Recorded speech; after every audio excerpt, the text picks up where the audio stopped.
بصوا يا جماعة، قاعدة في أمان الله وجالي سؤال فقع مرارتي، فمش هتفقع لوحدي. واحدة بتقولي إن اتجوزت أرمل عنده ولاد وقال لها إنه مش عايز يخلف، وبعدين غصب عنها حملت، قام طلقها والجنين مات. فكلمها لما عرف وقال لها إيه، أنا ممكن أرجعك وعايزها ترجع. فبتسألني أرجع ولا لأ؟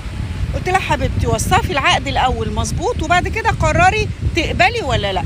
هو مش عايز زوجة، هو عايز واحدة تخدم عياله وتطبخ لهم ولا مؤاخذة لمزاجه، إنما زوجة وليها حقوق وتجيب عيال وبتاع دي مش موضوع.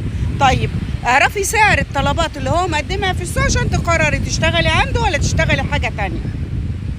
الشغالة المصرية بتاخد 300 جنيه في اليوم، الطباخة بتاخد 500 جنيه في اليوم، ودول مش بيقيموا بالمناسبة.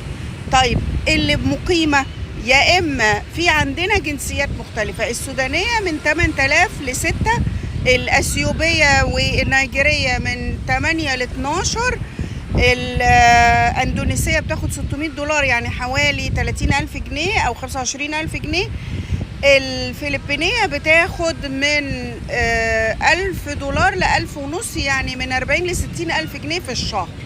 ودول ما تستعبديهمش، دول بيقولك أنا عدد ساعات قد كده يشتغلوهم ويختفوا من وشك وياكلوا زي ما في البيت. هتاكلي جبنة بيضة هياكلوها، هتاكلي جوغياغ سويسري هتعملي حسابهم زيها. دول بتوع الشغل. بتوع المزاج بقى لا مؤاخذة ما بعرفش أسعارهم عشان ما بشتغلش قضايا دعارة، إنما زمايلي اللي مطلعين على السوق ده بيقولك إن بيشتغلوا بالساعة، فالساعة ب500 جنيه عند بعض الناس لحد 1,000,000 جنيه عند ناس تانية. وصفي العقد معاكي، والعيب مش على الراجل اللي هو عايز يشتري جارية، العيب على اللي يعرض نفسه في السوق من غير تمن.